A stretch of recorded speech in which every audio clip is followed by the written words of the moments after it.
Students, आप लोगों का स्वागत है आपके 11 साइंस के मैथमेटिक्स बैच में।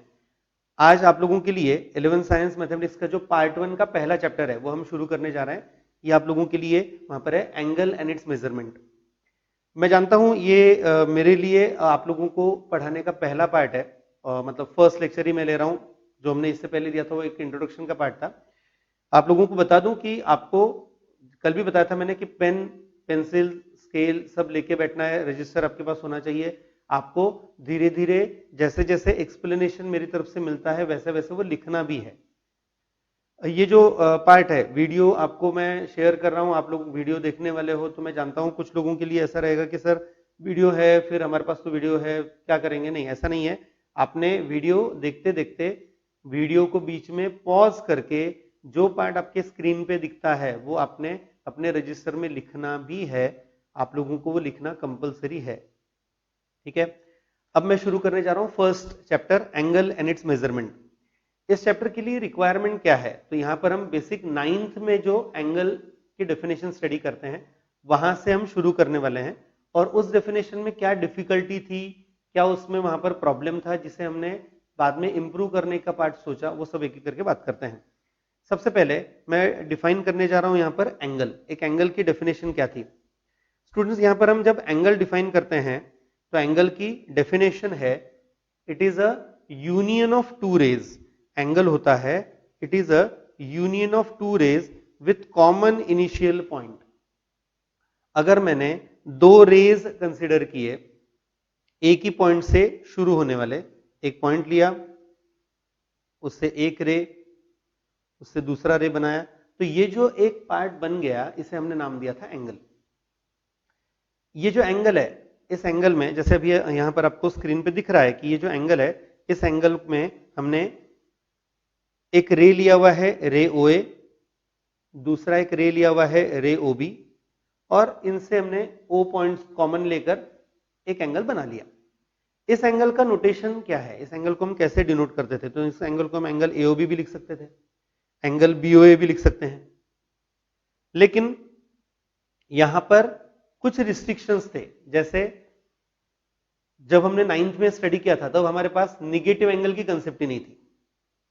तो निगेटिव एंगल की कंसेप्ट न होने की वजह से यहां पर हमने ये जो एंगल है वो दो रे से बना हुआ है, बस ठीक है, दो रे का यूनियन है, एक कॉमन पॉइंट रहेगा और एंगल बन गया। फिर उस एंगल को हमने नाम देते समय भी आप एओबी कहो या बीओए कहो कोई फर्क नहीं पड़ता था, क्योंकि हमने उसमें निगेटिव एंगल की कंसेप्ट ऐड नहीं की थी। निगेटिव एंगल तब नहीं थे। इवन एंगल, अगर मैं आज 11th में आने वाले स्टूडेंट्स को पूछता हूं कि मैक्सिमम कितना एंगल हो सकता है, what is the maximum measure, maximum value of an angle, maximum measure of an angle, तो स्टूडेंट्स जनरली आंसर देते हैं 360 डिग्रीज। अभी तक का जो उनका नॉलेज है 360 डिग्री, उनका आंसर बिल्कुल करेक्ट है, मैं कहीं पे भी उनको मना नहीं करूंगा। लेकिन ये कहीं पे तो भी गलत है, ये यहां पर पार्ट कहीं पे तो भी गलत है। क्यों? क्योंकि एंगल 360 से बड़ा भी हो सकता है। तो ये सब जो चीजें हैं कि एंगल का निगेटिव होना, एंगल का 360 से बड़ा होना, यानी मैं अगर कहीं पे एक वर्ड, एक सेंटेंस यूज करता हूं angle is of any measure, तो अजीब लगेगा आप लोगों के लिए, लेकिन ये ट्रू है, ये सच है, तो आपको ये एक्सप्लेन करना है। और इसके लिए हम नई कंसेप्ट ला रहे हैं जिसे कहा जाता है डायरेक्टेड एंगल। ये जो न्यू कंसेप्ट है ये रहेगी डायरेक्टेड एंगल। डायरेक्टेड एंगल में ये बातें वहां पर आपको अप्लाई करते आएंगी कि एंगल कितने भी मेजर का हो सकता है, पॉजिटिव निगेटिव एंगल हम बात करने वाले हैं। तो फिर फर्क क्या है, ओरिजिनल डेफिनेशन और डायरेक्टेड एंगल में फर्क क्या है, चेक करते हैं। यहां पर मैंने आप लोगों के लिए एक दो डायग्राम दी हुई हैं। पहली एक डायग्राम है जिसमें आपको एक रे दिया हुआ है इनिशियल, मतलब मैं जो पार्ट आपको बता रहा हूं उसमें सिंगल एक रे दिया हुआ है, रे ओए हमने नाम दिया, देखो यहां पर रे ओए उसका नाम दिया हुआ है। ये जो रे ओए है ये हमारा इनिशियल आर्म कहा जाएगा, यानी जहां से मैं शुरू करने वाला हूं वो पार्ट। फिर यहां पर अगर मैंने आप लोगों को ये जो रे ओए है, इस रे ओए को ओ पॉइंट फिक्स करके, ओ पॉइंट मैंने फिक्स कर दिया, और इसे अगर मैं रोटेट करता हूं, ये रे ओए जो है ये हम अगर रोटेट करते हैं ठीक है। तो इस रे को रोटेट करने के बाद जो पार्ट तैयार होगा उसका एक तरह से हमने रे ओए को, जैसे डायग्राम में आपने अगर ऑब्जर्व किया तो मैंने रे ओए को रोटेट करके रे ओबी के पोजीशन तक मैंने शिफ्ट किया हुआ है। ठीक है, जैसे ये जो रे ओए है, हॉरिजॉन्टल एक रे है, इसे मैंने शिफ्ट किया हुआ है वहां पर। ठीक है, अगर मैं इस तरह से इसे रे ओए को वहां पर रोटेट करता हूं, ओ पॉइंट हमने फिक्स करके रखा है, ओ पॉइंट फिक्स करके रे ओए को हमने रोटेट करके रे ओबी की जगह तक लेके गए। तो ये जो रोटेशन है, द अमाउंट ऑफ रोटेशन, उसे कहा जाता है डायरेक्टेड एंगल। अब यहां पर आप ऑब्जर्व कर रहे होंगे कि मैंने इस रे ओए को जो रोटेट किया है, ये ऊपर की तरफ यानी एंटी क्लॉकवाइज डायरेक्शन में रोटेट किया है। जरूरी नहीं है एंटी क्लॉकवाइज ही रोटेट किया जाए। आप में से कुछ लोग बोल सकते हैं कि सर क्लॉकवाइज क्यों नहीं किया? बिल्कुल कर सकते हैं, लेकिन उससे फिर क्या इफेक्ट होगा, क्या चेंजेस आएंगे, वो समझते हैं। पहले तो डेफिनेशन वापस एक बार देख लो, मैंने जो डेफिनेशन आपको बताई वो वापस एक बार देख लेते हैं।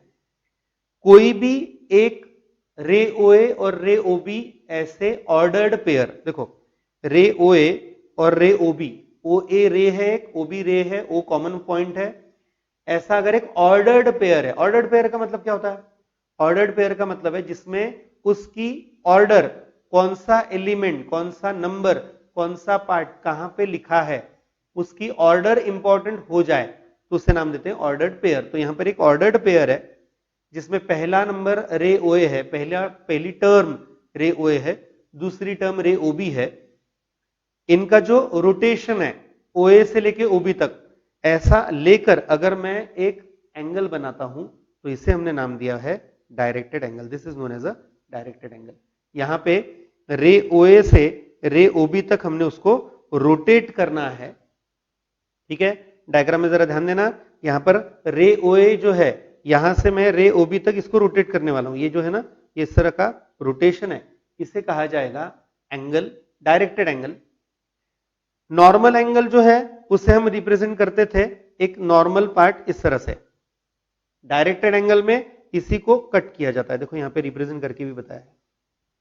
डायरेक्टेड एंगल अगर है तो डायरेक्टेड एंगल में आपको एंगल एओबी जो आप लिखोगे, उसका जो एंगल का साइन है उसको कट करना है वहां पर, यानी आपको वो रिप्रेजेंट करना है उस तरह से, तो इसे कहा जाएगा डायरेक्टेड एंगल। डायरेक्टेड एंगल में जो पहले पोजीशन पे है, ये जो हमने ऑर्डर्ड पेयर लिखा था, इस ऑर्डर्ड पेयर में पहले पोजीशन पे जो है उसे कहा जाएगा इनिशियल आर्म, इनिशियल रे, और जो दूसरे पोजीशन पे है उसे कहा जाएगा टर्मिनल आर्म या टर्मिनल रे। डायग्राम में आपको दिया भी है, इनिशियल आर्म रे ओए है, टर्मिनल आर्म रे ओबी है, ओ पॉइंट वर्टेक्स कहा जाएगा, और इसे कहा जाता है यहां पर एक डायरेक्टेड एंगल। अब यहां पर नया पार्ट आप लोगों के लिए, यहां तक तो ठीक है हुआ, लेकिन डायरेक्टेड एंगल फिर मैंने यहां पर एक पॉजिटिव पार्ट लिख के रखा, देखो यहां पे लिख के आपको दिख रहा होगा पॉजिटिव लिखा हुआ है। क्यों पॉजिटिव लिखा? तो यहां पे एक साइन कन्वेंशन है स्टूडेंट्स। साइन कन्वेंशन इस तरह का है, अगर आप किसी रे ओए को एंटी क्लॉकवाइज डायरेक्शन में रोटेट करते हो, काउंटर क्लॉकवाइज डायरेक्शन में, घड़ी की सुई की जो डायरेक्शन होती है, घड़ी के लिए जो डायरेक्शन होती है सुई की, उसके अपोजिट अगर आप उसे रोटेट करते हो तो उसे कहा जाता है पॉजिटिव। यानी अगर मैं इनिशियल आर्म को, इनिशियल रे को एंटी क्लॉकवाइज डायरेक्शन में रोटेट करता हूं तो उस एंगल को पॉजिटिव लिया जाता है। एंगल जो हमने एंटी क्लॉकवाइज डायरेक्शन में रोटेशन करके बनाया है उसे कहा जाएगा पॉजिटिव। और अगर यही एंगल मैंने रे ओए को निगेटिव डायरेक्शन मतलब क्लॉकवाइज डायरेक्शन में अगर लिया होता, अगर मैंने रे ओए को क्लॉकवाइज डायरेक्शन में रोटेट किया और उससे अगर एंगल बनाया तो उसे कहा जाएगा वहां पर एक निगेटिव एंगल। मैं मेरा पार्ट एक्सप्लेन करने के लिए वहां यहां पर आपको लिए कुछ बता रहा हूं, देखो जरा अच्छे से समझना। जैसे अगर सपोज ये रे ओए है, ठीक है, अगर मैंने इस रे ओए को क्लॉकवाइज डायरेक्शन में रोटेट करके रे ओबी की पोजीशन अटेन की तो ये आ गया पॉजिटिव। ठीक है, नाम क्या है इसका? Directed angle A O B. ठीक है, अब अगर यही मैंने ऐसा किया होता, देखो ये रे ओए है, मैंने इसे क्लॉकवाइज डायरेक्शन में रोटेट किया,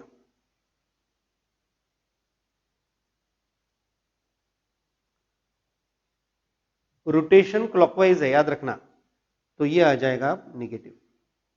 लेकिन ये एंगल भी एंगल एओबी ही है, ये इंपॉर्टेंट है स्टूडेंट्स, याद रहे। दोनों एंगल एओबी ही हैं, दोनों एंगल में कोई फर्क, मतलब फर्क इन द सेंस साइन का डिफरेंस है, लेकिन नाम सेम है, क्योंकि दोनों में इनिशियल आर्म, इनिशियल रे सेम है, रे ओए, दोनों में टर्मिनल आर्म सेम है, रे ओबी, सिर्फ रोटेशन की डायरेक्शन बदल गई है। अगर रोटेशन की डायरेक्शन एंटी क्लॉकवाइज है तो पॉजिटिव, क्लॉकवाइज है तो निगेटिव, ये आपको याद रखना है यहां पर, ठीक है। अब बात करते हैं, इसी के लिए मैं और कुछ डायग्राम्स आपके साथ शेयर करना चाहूंगा। देखो आपको कुछ डायग्राम्स बता रहा हूं, अच्छे से समझना है यहां पर। अभी मैंने जो डायग्राम बताई थी उससे थोड़ा हटके, थोड़ा अलग डायग्राम मैंने यहां पे आपको दिखाई हुई है। अगर मैंने ओबी से शुरू करके ओए तक रोटेशन किया, देखो ओबी से शुरू करके अगर मैं ओए तक रोटेट कर रहा हूं तो मेरा इनिशियल आर्म ही बदल गया। अब इनिशियल आर्म ओए नहीं है, अब इनिशियल आर्म ओबी है, और टर्मिनल आर्म अब वो ओए हो गया। तो उस एंगल को नाम क्या दिया जाएगा, उसे एओबी नहीं कहेंगे, याद रखना, उसे डायरेक्टेड एंगल बीओए कहा जाता है। मतलब अगर सपोज मैंने यहां पर एक डायरेक्टेड एंगल लिखा और मैं अगर पीओक्यू ले रहा हूं, तो पीओक्यू जब मैंने नाम दिया तो उसमें ओपी क्या रिप्रेजेंट करेगा, यहां पर अगर मैंने ओपी लिया तो ओपी क्या रहेगा, तो ओपी कंपलसरी इनिशियल आर्म रहेगा, कंपलसरी इनिशियल रे रहेगा, और ओक्यू क्या रहेगा, ओक्यू कंपलसरी टर्मिनल आर्म रहेगा। यानी बीच वाले लेटर से जो पहले लेटर की तरफ जाते हैं ये पार्ट रहेगा आपका इनिशियल रे, इनिशियल आर्म, और मिडल लेटर से अगर मैं लास्ट लेटर की तरफ जाता हूं, आखिरी वाले लेटर की तरफ जाता हूं, तो ये रहेगा आपका टर्मिनल रे, टर्मिनल आर्म, ठीक है।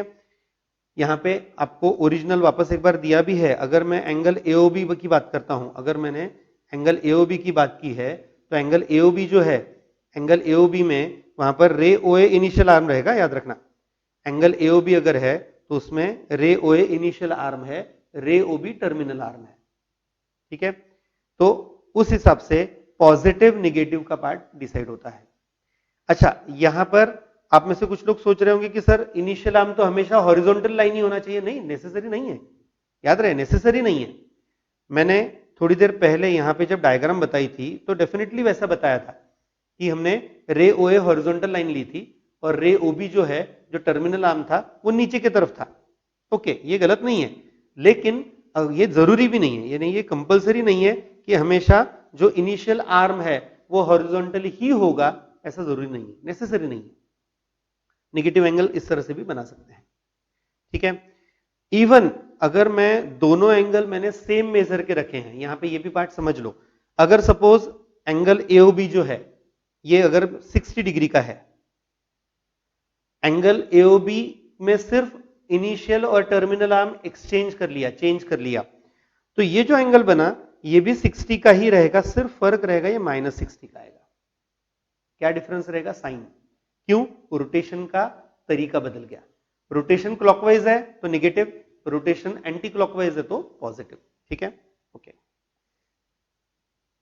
दोनों एंगल सेम रहेंगे क्या, नो ऑब्वियसली नहीं रहेंगे। क्यों नहीं रहेंगे, क्योंकि मेजर अलग है, रोटेशन का डायरेक्शन अलग है, तो उसकी वजह से दोनों एंगल सेम नहीं रहेंगे। हाँ, अमाउंट ऑफ रोटेशन सेम रहेगा। मैं एंगल में जो मेजरमेंट है 60 डिग्री वो नहीं बोल रहा हूं, उसका साइन अपोजिट है, उसकी डायरेक्शन अपोजिट है, ठीक है।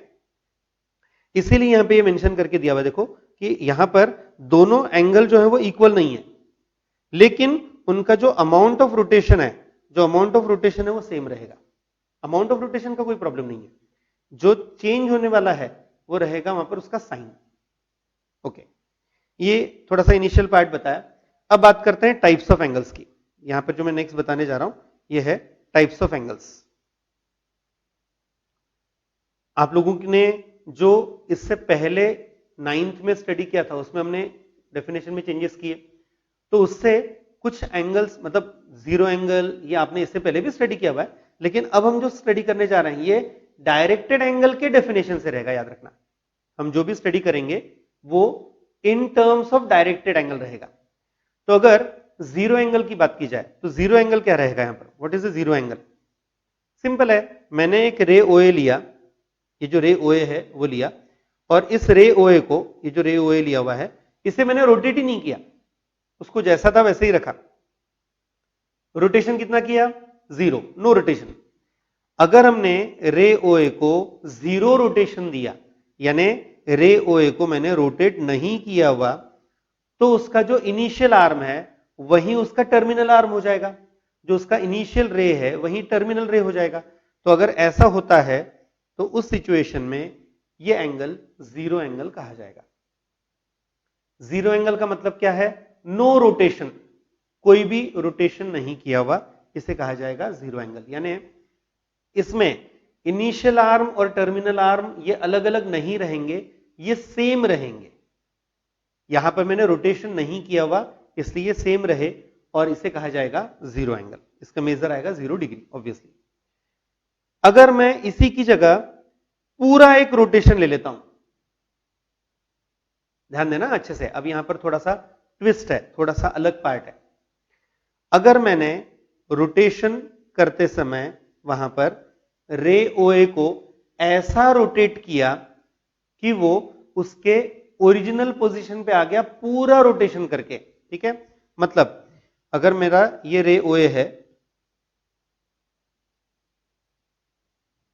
पूरा रोटेट किया, इस रे ओए को कंप्लीट रोटेट करके हम ओरिजिनल पोजीशन पे लेके आए वापस, यहां पे दिखाया भी है। अगर ऐसा होगा तो ये जो वहां पर एंगल बना इसे कहा जाता है वन रोटेशन एंगल। अब इसमें एक प्रॉब्लम, अभी जो मैंने डायग्राम में आपको ये जो रेड कलर में मैंने ड्रॉ करके बताया डायग्राम, ये डायग्राम ऐसी थी जिसमें रोटेशन मैंने जो किया वो एंटी क्लॉकवाइज था। तो अगर वो एंटी क्लॉकवाइज होगा तो ये आ जाएगा 360 डिग्री। ये जो एंगल हमने लिया अभी ये 360 डिग्री का है। यही अगर क्लॉकवाइज होता तो देखो यहां पर ये क्लॉकवाइज किया हुआ, देखो अगर यही रोटेशन क्लॉकवाइज होता तो ये एंगल आता है -360 डिग्री का। ये फर्क है, दोनों वन रोटेशन ही है, याद रहे दोनों एंगल वन रोटेशन ही है, सिर्फ फर्क ऐसा है वन रोटेशन एंगल में अगर वो रोटेशन क्लॉकवाइज होगा तो उसे कहा जाएगा वहां पर निगेटिव, अगर वो रोटेशन एंटी क्लॉकवाइज होगा तो उसे कहा जाएगा पॉजिटिव। दोनों वन रोटेशन ही थे। दोनों का मेजर कितना आएगा? एंगल सेम आएगा 360 डिग्री, सिर्फ साइन अपोजिट रहेगा। क्लॉकवाइज है तो वहां पे रहेगा निगेटिव, एंटी क्लॉकवाइज है तो पॉजिटिव, ठीक है? ओके, हाँ यहां पर एक मैंने जो बताया था ना ट्विस्ट, वो ट्विस्ट इसलिए है, आप में से कुछ लोग वहां पे ऐसा सोच सकते हैं सर क्या डिफरेंस रहा दोनों में? दोनों जो हैं, इस जो हमने यहां पर जीरो एंगल स्टडी किया था उसकी डायग्राम और जो वन रोटेशन वाला एंगल है, डायग्राम तो सेम दिख रही है, नहीं उसमें रोटेशन का फर्क है। जीरो एंगल में रोटेशन था ही नहीं, यहां पर हमने जीरो रोटेशन लिया था, और अभी हमने पूरा एक कंप्लीट रोटेशन लिया हुआ है। इसीलिए वन रोटेशन एंगल को वन कंप्लीट रोटेशन भी बोला जाता है, वन कंप्लीट रोटेशन या वन रोटेशन एंगल, ऐसा हम नाम दे सकते हैं। दोनों का मतलब एक ही है, 360 डिग्रीज का एंगल बनाना, ठीक है? सेकंड पार्ट था ये। ओके, अब बात करते हैं next, straight angle, third part. अगर मैंने रे ओए को रोटेट किया, ठीक है, रे ओए को रोटेट किया, लेकिन इस तरह से रोटेट किया कि रे ओबी जो बना वो रे ओए का एग्जैक्ट अपोजिट रे है, अपोजिट रे तैयार हुआ। देखो मैंने रे ओए को रोटेट किया है, ये रोटेशन जो है यहां से लेके मैंने यहां तक रोटेट किया, ऐसा किया कि जो रे ओबी है वो रे ओए का एग्जैक्ट अपोजिट रे बन गया, यानी ये पूरा जो डायग्राम है वो सिंगल लाइन बन गई, यानी जो पॉइंट्स हैं ए ओ बी वो कोलिनियर है, एक ही लाइन पे है वो। ऐसा अगर बन जाता है तो इसे कहा जाएगा ये स्ट्रेट एंगल है, ये एंगल आएगा स्ट्रेट एंगल। अब ये जो स्ट्रेट एंगल है इसमें भी वापस वही क्वेश्चन, सर रोटेशन, ठीक है रोटेशन है, अगर रोटेशन एंटी क्लॉकवाइज होगा पॉजिटिव, अगर रोटेशन क्लॉकवाइज होगा, ये क्लॉकवाइज रोटेशन था, तो ये निगेटिव आएगा। रोटेशन कैसा है उसके ऊपर इसका वहां पर मेजर डिपेंड करेगा। ये भी यूजुअल है, मैंने लिखा नहीं यहां पर, लेकिन आप लोग समझ सकते हो। ये जो एंगल है ये पूरे रोटेशन का हाफ है, वन रोटेशन एंगल का हाफ आएगा। अगर ये वन रोटेशन एंगल का हाफ है तो इसका मेजर कितना आएगा? मैंने ये मेंशन किया है यहां पर कि it is half of one rotation angle, ये हमने मेंशन किया, लेकिन इसका एंगल का मेजरमेंट नहीं दिया, तो एंगल का मेजरमेंट आएगा यहां पर 180 डिग्रीज। एंगल का जो मेजरमेंट है ये रहेगा इसमें 180 डिग्रीज, ये आपको याद रखना है। स्ट्रेट एंगल अगर है तो स्ट्रेट एंगल में जो रे ओए रे ओबी है वो एग्जैक्ट अपोजिट रेज आ जाते हैं, और उसके रोटेशन के पॉइंट ऑफ व्यू अगर वो रोटेशन क्लॉकवाइज होगा तो -180 डिग्री, अगर वो रोटेशन एंटी क्लॉकवाइज है तो +180 डिग्री आएगा। तो इस तरह से ये था स्ट्रेट एंगल। बिल्कुल ऐसे ही नेक्स्ट आता है इसका राइट एंगल। अगर एक राइट एंगल है तो वो क्या रहेगा? What is the right angle? Right angle का मतलब है 90 डिग्री का एंगल। 90 डिग्री मैंने बोल तो दिया, लेकिन 90 डिग्री हुआ कैसे ये? तो 90 डिग्री इस तरह से हुआ, हम यहां पर जो रे ओए है उसे ऐसा रोटेट करने वाले हैं कि वो रे ओबी को एग्जैक्ट परपेंडिकुलर आएगा। मैंने रे ओए को रोटेट करके रे ओबी बनाना है, लेकिन वो रे ओबी ऐसा बनेगा कि जो रे ओए को एग्जैक्ट परपेंडिकुलर होगा। परपेंडिकुलर का मतलब है 90 डिग्री, इसीलिए हमने उसका मेजर लिया हुआ है 90 डिग्री। अगेन अगर वो रोटेशन क्लॉकवाइज रहा तो -90 डिग्री आएगा। जैसे अभी डायग्राम में आप चेक करोगे, एंगल एओसी लेते हैं तो वो माइनस आएगा, और एंगल एओबी लेते हैं तो प्लस आएगा, क्योंकि रोटेशन एओबी में एंटी क्लॉकवाइज है, रोटेशन एओसी में क्लॉकवाइज है। ठीक है, एक अच्छा क्वेश्चन यहां पर, ये जो एंगल बीओसी है ये क्या आएगा? एंगल बीओसी आप कैसा लोगे, क्या लोगे? तो एंगल बीओसी स्ट्रेट एंगल है, याद रखना, एंगल बीओसी स्ट्रेट एंगल आएगा वो, लेकिन आप रोटेशन कैसा लेते हो उसके ऊपर उसका साइन डिसाइड होगा। अगर रोटेशन एंटी क्लॉकवाइज है तो पॉजिटिव, रोटेशन क्लॉकवाइज है तो नेगेटिव आएगा। ठीक है, ये था राइट एंगल। राइट एंगल का मेजर 90 डिग्रीज है, आपको मालूम है। अब next fifth point, angles in standard position. ये स्टैंडर्ड पोजीशन क्या होती है? What is the standard position? Angles in standard position जो है, इसमें हमने यहां पर ऐसे एंगल्स लेने हैं जिनका वर्टेक्स ओरिजिन रहेगा। वर्टेक्स मतलब जो हमने इनिशियल जो डेफिनेशन दी थी, देखो it is a union of two rays with common initial point, तो उससे हमने नाम दिया था वर्टेक्स। वैसे ही एंगल एओबी लो, directed angle AOB, directed angle AOC, तो उसमें वहां पर ओ जो है उसे नाम देते हैं वर्टेक्स। तो वर्टेक्स यहां पे क्या रहना चाहिए? Compulsory origin. और अगर किसी एंगल का इनिशियल आर्म ये along positive direction of x axis है, मैं बहुत प्रिसाइसली ये वर्ड यूज कर रहा हूं, if initial arm is along positive direction of x axis, अगर उसका initial arm, the initial arm along positive direction of x axis है और vertex उसका origin है, ये दो चीजें बहुत इंपॉर्टेंट है। अगर ये है तो हम कहेंगे ये एंगल वहां पर स्टैंडर्ड पोजीशन में है, इसे कहा जाएगा स्टैंडर्ड एंगल। स्टैंडर्ड एंगल यानी एंगल इन स्टैंडर्ड पोजीशन। किसी भी एंगल को स्टैंडर्ड पोजीशन में कब कहेंगे? तो ये दो चीजें बहुत कंपलसरी हैं, मतलब दोनों कंपलसरी ही हैं। Vertex at the origin, initial arm along positive direction of x axis. मैंने बहुत प्रिसाइसली बोला है पॉजिटिव में, नेगेटिव भी नहीं बोलूंगा, याद रखना, it is in positive direction of x axis only. Okay, अब आपको जो डायग्राम दी हुई है यहां पर, आपके लिए स्क्रीन पे जो डायग्राम दिख रही है, बहुत सारे एंगल्स दिख रहे हैं उसमें, उनमें कौन कौन से एंगल स्टैंडर्ड पोजीशन के हैं? बहुत सिंपल है स्टूडेंट्स, जिसका इनिशियल आर्म रे ओए है, यानी जिसका नाम एओ से शुरू होता है, फिर वो एओबी होगा, AOC, AOD, AOE, AOF, AOG, AOH, बहुत सारे एओ हो गए, लेकिन ये सब जो एंगल्स हैं इन्हें कहा जाएगा angles in standard position. These are all angles which are in standard position. कोई भी एंगल अगर ऐसा है कि जिसका इनिशियल आर्म एओ है, अभी के डायग्राम के हिसाब से, तो उसे कहा जाएगा एंगल इन स्टैंडर्ड पोजीशन। मैं आप लोगों के लिए कुछ और भी पार्ट इसमें एक्सप्लेन कर रहा हूं, ध्यान देना अच्छे से। मैं लिख के भी बता रहा हूं। जैसे अगर किसी ने कहा डायरेक्टेड एंगल बीओसी क्या आएगा, है डायरेक्टेड एंगल है, मुझे कोई ऑब्जेक्शन नहीं है, लेकिन वो स्टैंडर्ड पोजीशन में नहीं है, that is not in standard position. क्यों? क्योंकि उसका इनिशियल आर्म है रे ओबी, और रे ओबी जो है ये पॉजिटिव एक्स एक्सिस के डायरेक्शन में नहीं है। ठीक है, अगर मैंने यहां पर एंगल ईओएफ कहा, डायरेक्टेड एंगल ईओएफ अगर कहा, तो फिर भी डायरेक्टेड एंगल ईओएफ भी लिया जिसका इनिशियल आर्म रे ओई है जो एक्स एक्सिस के डायरेक्शन में है लेकिन पॉजिटिव डायरेक्शन में नहीं है, तो ये भी स्टैंडर्ड एंगल नहीं आएगा। ठीक है, ये जो एंगल है एंगल ईओएफ या एंगल बीओसी, ऐसे एंगल्स स्टैंडर्ड पोजीशन में नहीं कहे जाएंगे, याद रखना। These are not in standard position. Angles हैं, मुझे कोई ऑब्जेक्शन नहीं उसमें, लेकिन ये स्टैंडर्ड पोजीशन में नहीं है। तो स्टैंडर्ड पोजीशन में होने के लिए उसका initial arm along positive direction of x axis होना ही चाहिए और वर्टेक्स ओरिजिन होना ही चाहिए। ठीक है, ओके। हाँ, एक हो सकता है एक डाउट, तो वो भी मैं क्लियर कर दूं यहां पर। सपोज अगर मैंने एक्स एक्सिस वाई एक्सिस बनाए और यहां पे एंगल बनाया, आपका अगर स्क्रीन की तरफ ध्यान है अच्छे से, तो मैंने ये जो एंगल बनाया है ये पॉजिटिव एक्स एक्सिस को इनिशियल आर्म ट्रीट करके बनाया है, देखो।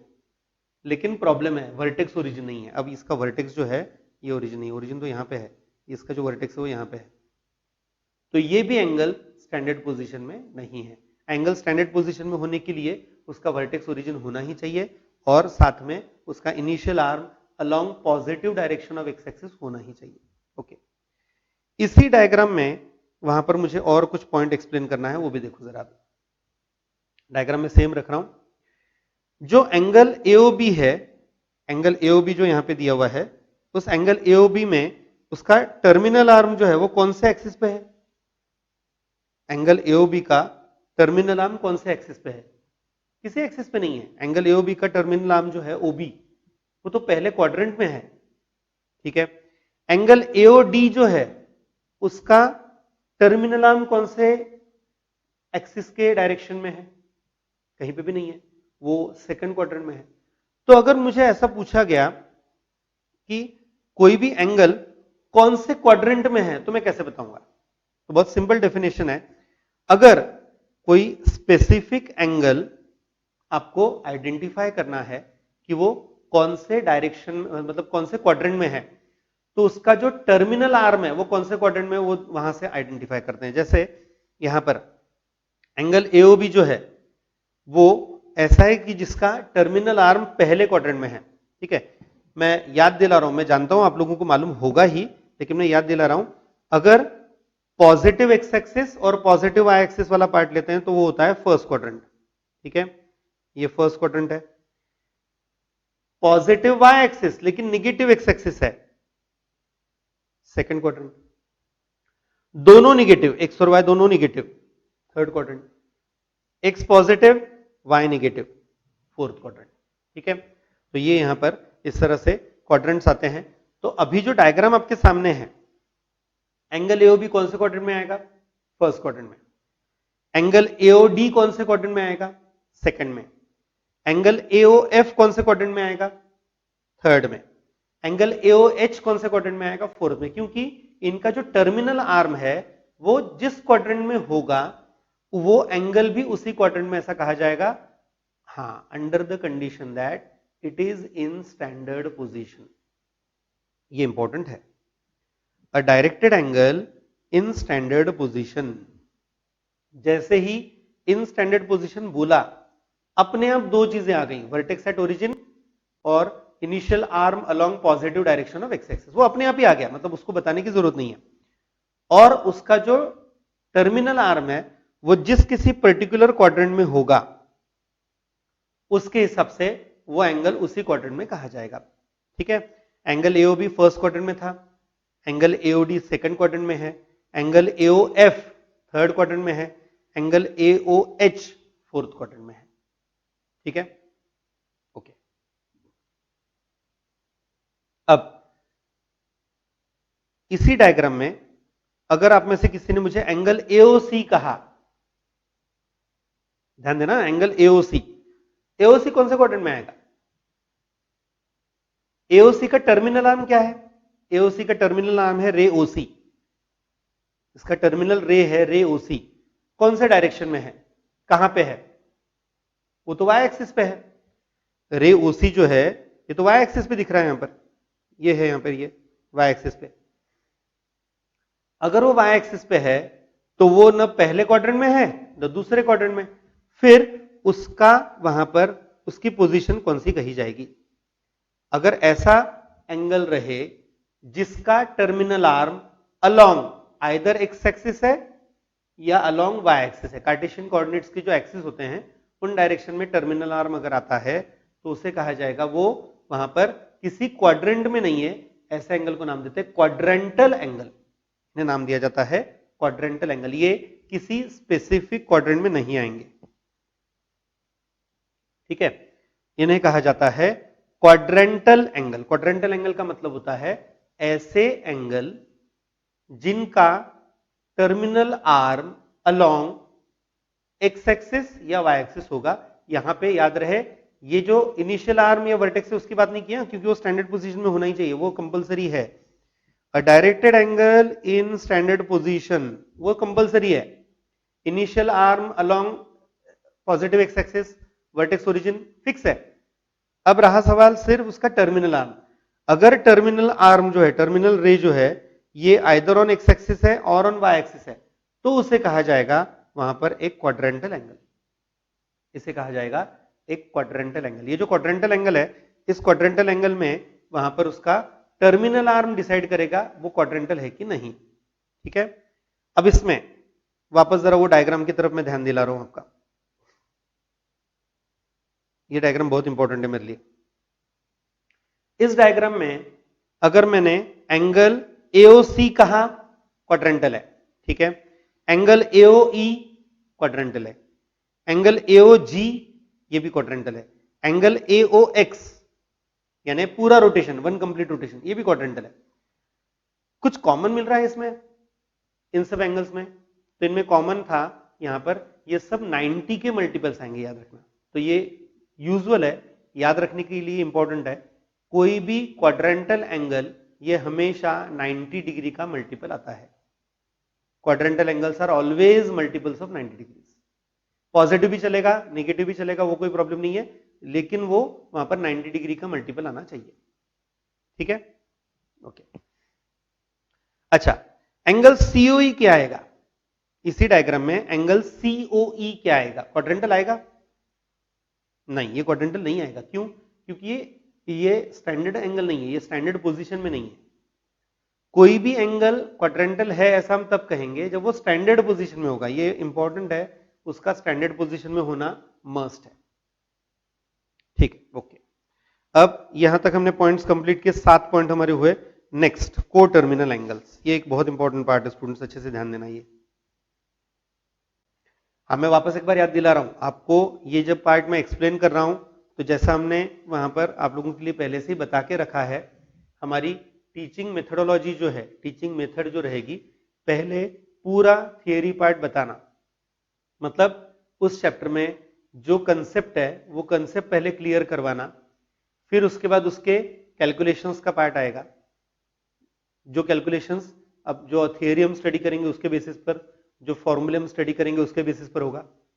उसके बाद फिर हम ऑब्जेक्टिव्स के लिए जो एडिशनल पॉइंट्स है वो कवर करेंगे, और फिर ऑब्जेक्टिव के एमसीक्यू सॉल्व करेंगे, और फिर उसके बाद टेस्ट। ऐसे ये 5 स्टेप में हमने यहाँ जो आप लोगों के लिए टीचिंग करना है वो रहेगा। तो उसमें से अभी ये पहली स्टेप चल रही है इस चैप्टर की, पहली स्टेप मतलब बेसिक थियरी। चैप्टर नंबर 1 का ये अगला पॉइंट मैं बता रहा हूं, नेक्स्ट 8th पॉइंट है ये, को टर्मिनल एंगल्स। को टर्मिनल एंगल का बेसिक मतलब पहले समझ लो। अगर मेरे पास ऐसे दो एंगल्स हैं जिनकी इनिशियल और टर्मिनल आर्म बिल्कुल आइडेंटिकल है, यानी वो एंगल, उनका इनिशियल आर्म और उनका टर्मिनल आर्म बिल्कुल सेम रहेगा, बिल्कुल आइडेंटिकल होगा, तो अगर ऐसा है तो उसे कहा जाएगा वो एंगल्स को टर्मिनल एंगल्स हैं। वो एंगल्स जो हैं ये को टर्मिनल एंगल्स हैं। अब इसका मतलब मैंने ये कहीं पे भी नहीं कहा कि उनकी डायरेक्शन सेम रहेगी, मतलब रोटेशन की डायरेक्शन अलग अलग हो सकती है, मैंने वो नहीं बोला हुआ। हमने कंडीशन क्या रखी है, ऐसे दो एंगल जिनकी इनिशियल आर्म और टर्मिनल आर्म की जो पोजीशन है वो बिल्कुल सेम रहेगी, बिल्कुल आइडेंटिकल रहेगी। ऐसे अगर दो एंगल्स हैं तो उन्हें कहा जाएगा को टर्मिनल एंगल्स। पहले थ्योरेटिकली समझते हैं, फिर मैं प्रैक्टिकल तरीका भी बताऊंगा आपको। अगर मेरे पास डायरेक्टेड एंगल्स हैं जिनके लिए अमाउंट ऑफ रोटेशन अलग अलग हो सकता है, लेकिन उनके इनिशियल आर्म, इनिशियल रे और टर्मिनल रे की जो पोजीशन है वो बिल्कुल सेम है, having same positions, having the same positions of initial ray and terminal ray, उन्हें कहा जाता है कोटर्मिनल एंगल्स। डायग्राम में आपको तीन एंगल दिए हुए हैं, देखो एक्चुअली एक ही डायग्राम है लेकिन उसमें तीन एंगल दिए हुए हैं। पहला एंगल 45 डिग्री का है, दूसरा एंगल 315 डिग्री का है और तीसरा एंगल 405 डिग्री का है तीनों अलग अलग एंगल्स। तीनों एंगल्स वहां पे अलग अलग हैं, उनका रोटेशन अलग अलग है, अमाउंट ऑफ रोटेशन अलग अलग है, लेकिन इन तीनों को को टर्मिनल कहा जाएगा। रीजन, इनकी तीनों की डायग्राम सेम आती है।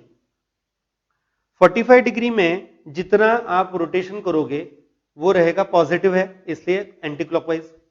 -315 डिग्री में रोटेशन एंटी क्लॉकवाइज न होते हुए क्लॉकवाइज है, लेकिन डायग्राम सेम है। और अगर 405 डिग्री लिया तो उसका मतलब क्या हुआ, पूरा एक रोटेशन, देखो यहां से लेके मैंने पूरा रोटेशन किया 360 के आगे 45, 360 प्लस 45 405। तो अगर ऐसा होता है तो इसे कहा जाएगा, ये सब एंगल्स जो हैं ये आएंगे यहां पर को टर्मिनल एंगल्स। को टर्मिनल एंगल होने के लिए जो कंपलसरी कंडीशन है वो उनकी डायग्राम सेम आनी चाहिए।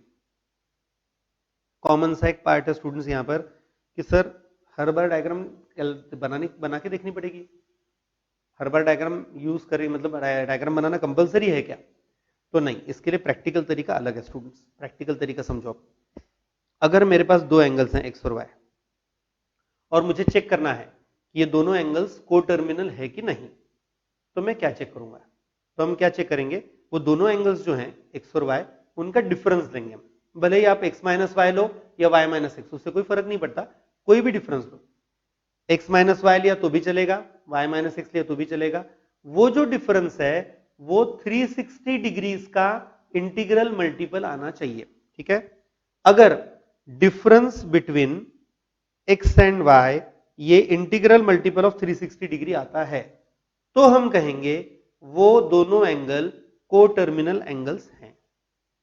याद रहे, एंगल्स को टर्मिनल आने के लिए उनके बीच का डिफरेंस ये 360 डिग्री का मल्टीपल होना चाहिए। 360 डिग्री का मल्टीपल पॉजिटिव भी चलेगा, नेगेटिव, मल्टीपल बोला है मैंने, ऐसा नहीं बोला कि पॉजिटिव ही होना चाहिए, नेगेटिव भी चलेगा। एग्जांपल देखो अब यहां पर, ये जो डायग्राम में दिए हुए वही एंगल ले रहा हूं मैं। एक एंगल 45 डिग्री है, एक -315 डिग्री है। अगर मैंने -315 में से -45 किया, मतलब -315 में से 45 डिग्री माइनस किया, तो -60 डिग्री, -360 डिग्री आ गया, 360 का मल्टीपल है। अगर मैंने 405 में से -315 माइनस किया, 720 आ गया, 360 का डबल है। दोनों केसेस में वो मल्टीपल है 360 डिग्री का, तो इसे कहा जाएगा, इसलिए ये एंगल्स को टर्मिनल है। ये तीनों एंगल्स कैसे आएंगे यहां पर, को टर्मिनल। अच्छा, हमेशा तीन एंगल ही दिए जाएंगे क्या? नहीं नहीं, नॉट नेसेसरी, दो भी दे सकते हैं ना। मैंने एग्जांपल 3 का दिया हुआ है, दो एंगल भी रहे लेकिन अगर उनके बीच का डिफरेंस 360 डिग्री का मल्टीपल है तो उसे कहा जाएगा वहां पर वो को टर्मिनल है, स्पेशली इंटीग्रल मल्टीपल ऑफ 360 है। मतलब अगर मैंने दो एंगल लिए जिनके बीच का डिफरेंस 360 का हाफ है तो नहीं चलेगा, 360 का इंटीग्रल मल्टीपल मतलब 1 इंटू 360, 2 इंटू 360, या फिर निगेटिव भी चलेगा, -1 इंटू 360, -2 इंटू 360, ये चलेंगे। ऐसे अगर होगा तो उसे कहा जाएगा वो एंगल्स वहां पर को टर्मिनल एंगल्स हैं, ठीक है। डायग्राम बना के देखना कंपलसरी नहीं है, आपने उनके मेजर से भी डिफरेंस लेके आइडेंटिफाई कर लिया तो चलता है। ओके, अब इस चैप्टर का सबसे इंपॉर्टेंट पार्ट स्टूडेंट्स, मैं जो नेक्स्ट बताने जा रहा हूं ये इस चैप्टर का सबसे इंपॉर्टेंट पार्ट आने वाला है। हमने एंगल मेजर कैसे करने हैं, हम एंगल मेजर कैसे करते हैं। तो जो सिस्टम आप लोगों ने बहुत पहले से, मतलब आई होप आप लोगों को 5th स्टैंडर्ड में कहीं पे तो भी डिग्री ये मेजर एक्सप्लेन किया जाता है, बताया जाता है। हालांकि तब आपको एंगल का बहुत ज्यादा नॉलेज नहीं दिया जाता, लेकिन फिर भी कहीं पे तो भी जो यूनिट है एंगल मेजरमेंट करने का यूनिट, ये 5th के आसपास, 5th में या 4th या 6th ऐसे कहीं पे तो भी है, एग्जैक्ट मुझे भी याद नहीं अभी, लेकिन उस पर्टिकुलर वहां पर स्टैंडर्ड में 4th स्टैंडर्ड या 5th स्टैंडर्ड में आपको डिग्री मेजर एक्सप्लेन किया जाता है। और अगर आप में से किसी को आज भी अगर मैं पूछता हूं ये चैप्टर शुरू करने से पहले कि एंगल आप मेजर करते हो ना, तो यूनिट ऑफ मेजरमेंट क्या है, आप यूनिट कौन सा यूज करते हो, तो हर एक के दिमाग में एक ही बात आती है, डिग्री। सर एंगल तो डिग्री में मेजर करते हैं, एंगल के लिए डिग्री में मेजर किया जाता है, बराबर है, गलत नहीं है। लेकिन डिग्री अकेला मेजर नहीं, याद रखना, डिग्री ये अकेला मेजरमेंट का यूनिट नहीं है। एंगल को अगर मेजर करना है तो आपको वहां पर डिग्री के अलावा भी अलग अलग मेजर्स के यूनिट्स हैं। प्रैक्टिकली स्टूडेंट्स हम एंगल 3 अलग अलग यूनिट में मेजर किया करते थे पहले, डिग्री, रेडियन जो आपको नया पार्ट सीखना है इस चैप्टर में वो, और एक ग्रेडियन करके भी मेजर था। लेकिन ग्रेडियन मेजर बाद में सिस्टम से निकाल दिया गया, ग्रेडियन मेजर बाद में बंद कर दिया गया, और अब जो हम मेजरमेंट के तरीके यूज करते हैं वो सिर्फ 2 हैं, एक है डिग्री और दूसरा है रेडियन। तो आपको ये दोनों सिस्टम्स, ये दोनों मेजरमेंट ऑफ एंगल की सिस्टम्स इस चैप्टर में स्टडी करनी है, उनके बीच का रिलेशन स्टडी करना है। तो उनमें मैंने जस्ट नाम दे दिए यहां पर। पहले अगर मैं एंगल्स मेजर कर रहा हूं तो उसमें पहला नाम है यहां पर सेक्साडेसिमल सिस्टम। वर्ड जो है उसके तरफ ध्यान देके थोड़ा सा आपको, आप में से कुछ लोगों को अजीब लगेगा कि सर ये क्या नाम दिया हुआ है। जो हम नंबर सिस्टम यूज करते हैं वो कौन सी होती है स्टूडेंट्स, याद है कुछ नाम जो हम नंबर सिस्टम यूज करते हैं उसका नाम? तो होता है डेसिमल सिस्टम। क्यों बोलते हैं डेसिमल? क्योंकि हम 10 की सिस्टम यूज करते हैं, डेसी का मतलब होता है 10, डेसिमल यानी 10 वाली सिस्टम। तो उसी तरह से जो पहली सिस्टम डिग्री मेजर जो है, जिसे आप डिग्री मेजर कहते हो, डिग्री यूनिट जो यूज करते हो, उसमें हम 60s में लेते हैं सब, इसलिए उसे नाम दिया हुआ है सेक्साडेसिमल सिस्टम। और दूसरी सिस्टम है सर्कुलर सिस्टम, सर्कुलर मेजर, जिसे कहा जाता है रेडियन मेजर। ये दोनों सिस्टम्स, ये दोनों मेजरमेंट के तरीके आपको डिटेल में यहां पे एक एक करके बताने हैं। तो अभी मैं सिर्फ पहला ही तरीका बता रहा हूं, सेक्साडेसिमल सिस्टम में अभी हम डिस्कस करेंगे, ठीक है। सेक्साडेसिमल सिस्टम है क्या? स्टूडेंट्स याद रहे, जब हमने एंगल मेजर करना बहुत पहले, मैं एंशिएंट टाइम्स की, बहुत पहले के टाइम्स की बात कर रहा हूं, जब एंगल मेजरमेंट करने की बात आई थी तो उस वक्त तक इंसान ने ये पार्ट कहीं पे तो भी समझ लिया था कि ऐसा कुछ होता है कि ग्रह तारों की जो पोजीशन है उसके हिसाब से 360 डेज, यानी एक्चुअली तब डेज भी नहीं बोलते थे, तब बोला जाता था कि वहां पर अचानक कुछ होता है जिससे अंधेरा आ जाता है, अचानक कुछ होता है जिससे अंधेरा निकल जाता है। और ये जो साइकिल है, डे और नाइट का जो साइकिल है, इस साइकिल को वहां पर जब 360 बार रिपीट किया जाता है, उसके बाद वहां पर वापस उसी पोजीशन पे हमारे कुछ ग्रह तारे हमें दिखते हैं, ऐसा तब बोला जाता था। हालांकि तब बहुत ज्यादा नॉलेज मैथमेटिक्स का नहीं था, लेकिन वो जो नंबर था वो 360 के आसपास कुछ लिया था। बाद में चल के वहां पर उसको हमने कंफर्म किया और वो बाकी आगे पार्ट तैयार हुआ कि 1 year is 365 degree, sorry 365 days, वो सब बातें हुई आगे। वो जो 365 दिन है उसी से रिलेटेड ये 360 आया था। और इसीलिए यहां पर ऐसा किया गया कि एक पूरा रोटेशन लिया, एक पूरा रोटेशन, एक सर्कल लिया, उस सर्कल के 360 पार्ट किए। बोलना बहुत आसान है स्टूडेंट्स, प्रैक्टिकली मैं यहां पे आपको स्क्रीन पे भी करके नहीं बता सकता, लेकिन ऐसा किया गया। कैसे किया वो नहीं मालूम, लेकिन ऐसा किया गया, ठीक है। अजीब लगेगा मैं बोल रहा हूं कि सर आप बता रहे हो कि 360 पार्ट किया, लेकिन कैसे किया मालूम नहीं है, ठीक है। तब का जो पार्ट उन्होंने अप्लाई किया होगा वो मालूम नहीं, लेकिन उस सर्कल के 360 इक्वल पार्ट किए और उस एक पार्ट को नाम दिया 1 डिग्री, उसे नाम दिया गया 1 डिग्री एंगल। यानी अगर मैंने पूरे 1 रोटेशन एंगल के 360 इक्वल पार्ट किए तो वो जो एक पार्ट बना उसे हमने नाम दिया 1 डिग्री एंगल, यानी 1/360th part, 1/360th part of a 1 rotation angle is known as 1 degree, उसे नाम दिया गया 1 डिग्री। और वो जो 1 डिग्री है वो वहां पर हमने यूनिट डिफाइन किया, ये जो पहला यूनिट है वो आया। फिर साइंस ने बहुत सारी आगे वहां पे एडवांसेस आए साइंस में, साइंस के लिए वहां पर ऐसा होने लगा कि 1 डिग्री बड़ा लगने लगा, यानी एंगल 1 डिग्री से छोटा भी होता है, ऐसा कहीं पे तो भी स्टडीज में मिला।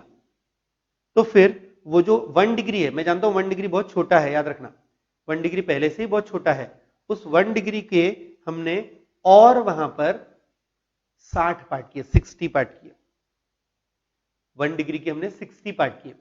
वो जो 60 पार्ट हुए उस 60 पार्ट को वहां पर हमने नाम दिया, एक पार्ट को नाम दिया उसमें 1 मिनट, यानी 1 degree is equal to 60 minutes आया, 1 डिग्री इज 60 मिनट्स, और उस एक पार्ट को नाम दिया 1 मिनट। 1 मिनट ऐसा लिखते हैं, देखो ये डायग्राम में, मतलब स्क्रीन पे अगर आपका ध्यान है तो 1 डिग्री जो है वो लिखा जाता है, सॉरी 1 मिनट जो है वो लिखा जाता है 1 के रेस्ट में डैश करते हैं, ये ऐसा रिप्रेजेंट करते हैं 1 डैश, ये 1 मिनट है। और ज्यादा डेवलपमेंट हुई, हमने वहां पर इलेक्ट्रॉन, प्रोटॉन और पता नहीं क्या क्या बहुत सारी चीजें तैयार कर ली, स्टडीज शुरू हो गए उसके लिए, तो वो जो 1 मिनट है वो भी बड़ा लगने लगा। तो उस 1 मिनट के और 60 पार्ट किए गए, 60 पार्ट किए, उस एक पार्ट को नाम दिया 1 सेकंड, और नोटेशन के तौर पर ये पार्ट आया 1 के लिए वहां पर इस तरह से किया जाने लगा, 1 को डबल डैश किया 1 के ऊपर, ठीक है। हाँ, तो ये जो 1 मिनट का एंगल था, देखो 1 मिनट का एंगल जो है ये हमने वहां पर उसे डिवाइड किया 60 पार्ट में, एक पार्ट को नाम दिया 1 सेकंड। इस तरह से सबसे छोटा यूनिट जो आज आपके लिए अवेलेबल है वो है 1 सेकंड। 1 सेकंड कितना आएगा, ये आएगा 3600वां हिस्सा, याद रहे 60 × 60, 1 डिग्री का 3600 पार्ट, उसे नाम दिया 1 सेकंड, ठीक है।